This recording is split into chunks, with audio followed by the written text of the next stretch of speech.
The Battle of Hastings. The day England changed forever. On October 14, 1066, two colossal forces clashed in southern England. On one side, a newly crowned king. On the other, an ambitious duke with a trained army and a claim to the English throne. The Battle of Hastings wasn't just a military clash. It was the event that forever changed the destiny of England, politically, culturally, and linguistically. In this video, you'll discover how it all happened, who the key figures were, and why this single day of combat is remembered as one of the most important moments in European history. The Battle of Hastings is a landmark in history. It was here that William, Duke of Normandy, defeated the Anglo-Saxon king Harold II and became the first Norman king of England, entering history as William the Conqueror. But how did this battle come about? What sparked the Norman invasion? And how could one day of battle transform an entire nation? Let's go back in time and find out. To understand the Battle of Hastings, we need to go back to the death of Edward the Confessor, King of England, in January 1066. Edward died without an heir, and chaos followed. Three men claimed the English throne. One, Harold Godwinson, a powerful Anglo-Saxon noble who was chosen by the English nobles. Two, William of Normandy, who claimed that Edward had promised him the crown years earlier. Three, Harald Hardrada, King of Norway, who also claimed the throne based on an older agreement. With three rival claims, war was inevitable. The Viking invasion. Before William made his move, Harald Hardrada, the Viking king of Norway, invaded northern England with support from Tostig Godwinson, Harold's exiled brother. They fought Harold II at the Battle of Stamford Bridge on September 25, 1066. Harold won a decisive victory, but his army was left exhausted and depleted. Little did he know that the true test was still to come. William's landing. While Harold was fighting in the north, William of Normandy quietly landed on the southern coast of England at Pevensey with around 7,000 men, including Norman knights, archers, and infantry. Highly organized and well-equipped, William began pillaging the countryside to force Harold into battle. And it worked. Harold marched his troops south over 300 kilometers in just a few days to confront William near the town of Hastings. The battlefield. The battle took place on a hill near Hastings. Harold positioned his troops at the top of Senlac Hill, forming a strong defensive shield wall, a classic Anglo-Saxon tactic. William arranged his forces in three divisions: Bretons on the left, Normans in the center, and Flemings on the right. His key advantage? Heavy cavalry, something the English army lacked. The stage was set. On October 14, 1066, the trumpet sounded. The Battle of Hastings had begun. The battle from morning until dusk. Both sides fought fiercely.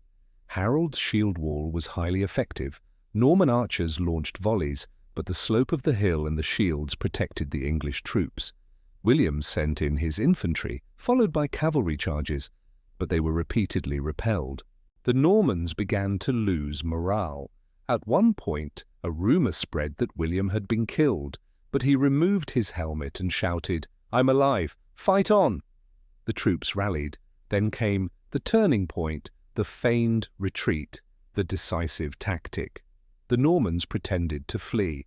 When the English broke formation and pursued them down the hill, William's cavalry turned and attacked, slaughtering them in the open.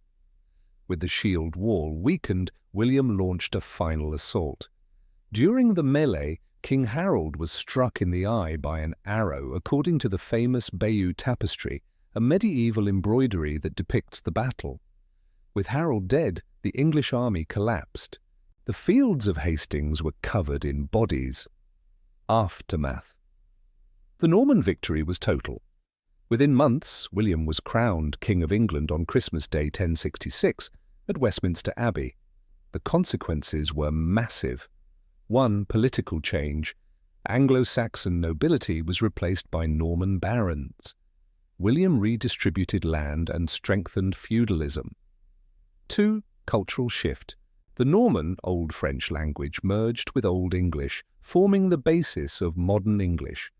Thousands of English words today have French roots because of this.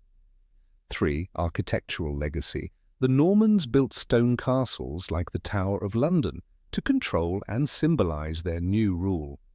4. Centralized control. In 1086, William commissioned the Domesday Book, a comprehensive survey of land, people, and resources to establish taxation and governance. Main characters: William the Conqueror, Duke of Normandy, a brilliant strategist and a determined leader. His conquest was the last successful foreign invasion of England.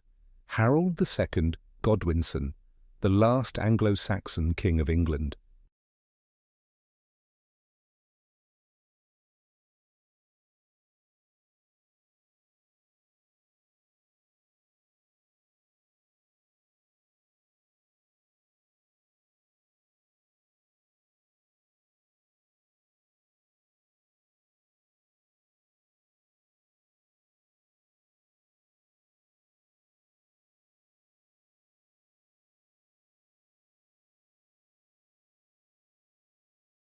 It vividly depicts the events leading up to the battle and the fight itself, with scenes of cavalry, ships, combat, and Harold's legendary death.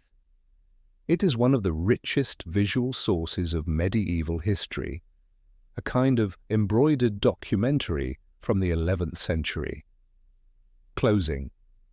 The Battle of Hastings marked the end of one era and the beginning of another. It reshaped England's identity, changed its rulers, and altered its culture forever. More than a battle, Hastings was a turning point. So, did you already know this story? Did you realize how deeply it affected the English language and culture? Leave a comment below. If you enjoyed the video, give it a like, share it, and subscribe for more epic journeys through history. History is made of battles, kings, and betrayals, but also of decisions that shape the world we live in today. See you in the next video.